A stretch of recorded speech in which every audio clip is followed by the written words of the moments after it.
Hari-hari berlalu dengan hubungan Angga dan Dea yang semakin renggang. Meski Dea masih tersenyum dan bersikap seperti biasa, Angga merasa ada sesuatu yang berubah. Ia tahu bahwa Dea mulai mencurigai dirinya. Di sisi lain, Dea terus mencoba mencari tahu siapa sebenarnya Angga tanpa ingin menyakiti perasaan pria yang mulai ia cintai itu. Suatu pagi, saat Angga pergi bekerja menggunakan sepeda motor tuanya, ia bertemu dengan temannya, Bayu, di tengah jalan. Bayu adalah salah satu teman dekat Angga yang juga bekerja di perusahaannya. Kebetulan, Bayu sedang mengendari mobil mewah milik perusahaan. "Angga, apa kabar?" teriak Bayu sambil menghentikan mobilnya di pinggir jalan. Angga terkejut melihat Bayu, terlebih lagi karena ia sedang menyamar. Bayu, baik kok. Kamu ngapain di sini?" jawab Angga dengan nada gugup. "Aku mau meeting di daerah sini." Kok kamu kelihatan berbeda banget ya? Biasanya pakai jas mahal, sekarang begini?" tanya Bayu sambil tertawa. Tanpa disadari, Dea yang kebetulan sedang lewat melihat Angga berbicara dengan Bayu. Ia tidak mendengar percakapan mereka, tetapi ia melihat Bayu turun dari mobil mewah dan tampak akrab dengan Angga. Siapa pria itu? Kenapa Angga terlihat seperti mengenalnya? Pikir Dea sambil mengamati dari kejauhan. Malam harinya, Dea tidak bisa menahan rasa penasarannya. Ia mulai mencari tahu tentang Angga. Ia memutuskan untuk menanyakan langsung kepada Angga saat mereka bertemu di kafe keesokan harinya. "Angga, aku lihat kamu kemarin bicara dengan seorang pria yang naik mobil mewah. Siapa dia?" tanya Dea dengan nada hati-hati. Angga terkejut. Ia tidak menyangka Dea melihatnya bersama Bayu. "Oh, itu Bayu. Dia teman lama aku.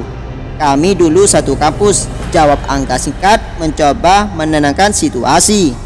"Teman lama ya? Tapi kenapa dia kelihatan seperti orang kaya? Dan aku merasa kamu juga bukan orang biasa, Angga," Dea melanjutkan dengan nada curiga. Angga merasa terpojok, namun ia tetap berusaha menjaga rahasianya. "Dea, aku ini cuma teknisi biasa. Teman-teman kuliahku mungkin hidupnya lebih sukses, tapi aku enggak seperti mereka," katanya sambil menundukkan kepala. Dea tidak ingin memaksa Angga, tapi hatinya semakin yakin bahwa Angga menyembunyikan sesuatu. Beberapa hari kemudian, rahasia Angga hampir terbongkar saat Dea secara tidak sengaja menemukan sesuatu yang mencurigakan. Malam itu, Angga tanpa sadar meninggalkan dompetnya di meja kafe. Dea yang melihatnya memutuskan untuk mengembalikan dompet itu. Namun saat ia membukanya untuk memastikan pemiliknya, ia menemukan kartu kredit premium dan kartu nama dengan nama Angga Wijaya, CEO PT Wijaya Teh. Dea terkejut. Ia merasa seperti dihantam kenyataan yang selama ini ia curigai, tapi ia memilih untuk tidak langsung menghadapinya. Ia ingin mendengar penjelasan Angga secara langsung. Keesokan harinya, Dea bertemu Angga dan mengembalikan dompetnya.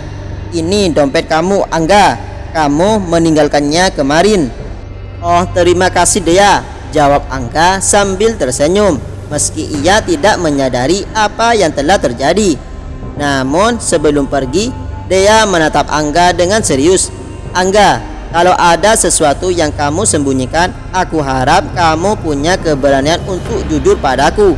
Aku nggak akan marah kalau kamu berkata apa adanya." Angga merasa kata-kata Dea seperti tamparan keras. Ia tahu semakin lama ia menunda kejujuran, semakin besar risiko kehilangan Dea. Tapi ada ketakutan dalam hatinya. Bagaimana jika Dea merasa dihianati? Bagaimana jika cintanya berubah menjadi kebencian? Malam itu Angga merenung di kamar kosnya. Ia menatap kartu nama dan dokumen-dokumen yang berisi identitas aslinya. Di satu sisi ia ingin mempertahankan kepercayaannya pada Dea. Tapi di sisi lain, ia sadar bahwa cinta sejati tak bisa dibangun di atas kebohongan. Aku harus jujur, gumam Angga pada dirinya sendiri. Keesokan harinya, Angga mengajak Dea bertemu di taman dekat kafe. Suasana sore itu terasa hening, hanya terdengar suara angin yang berhembus di antara pepohonan. Dea datang dengan wajah tenang, tapi jelas terlihat ia sedang menunggu sesuatu yang penting dari Angga. Dea, ada sesuatu yang harus aku sampaikan.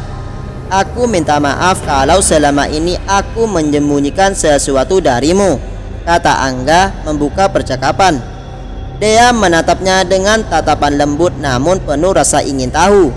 Aku sudah menduga ada yang kamu sembunyikan, Angga. Aku cuma ingin kamu jujur. Apapun itu aku akan mendengarkan. Dengan suara bergetar, Angga mulai bercerita. Ia menceritakan segalanya, mulai dari kehidupannya sebagai miliarder. Alasannya ia berpura-pura menjadi orang biasa, hingga ketakutan akan cinta yang hanya mengejar kekayaannya. Ia juga mengakui bahwa ia sengaja menyamar untuk menguji apakah Dea benar-benar mencintainya apa adanya. Dea terdiam. Ia memandang Angga dengan mata berkaca-kaca. Jadi selama ini semua yang aku lihat bukanlah dirimu yang sebenarnya, tanyanya dengan suara pelan. Angga mengangguk. Iya Dea, aku tahu aku salah. Aku tidak seharusnya berbohong. Tapi satu hal yang pasti, perasaanku kepadamu itu tulus. Aku jatuh cinta pada ketulusanmu, bukan karena aku ingin memanfaatkannya. Aku hanya ingin memastikan bahwa kamu mencintaiku, bukan hartaku. Dea menarik nafas panjang. Ia merasa campur aduk antara marah, bingung, dan tersentuh oleh pengakuan Angga. Kamu tahu Angga, aku gak pernah melihatmu dari penampilan atau pekerjaanmu. Aku menyukaimu karena kamu baik, perhatian, dan selalu ada untukku.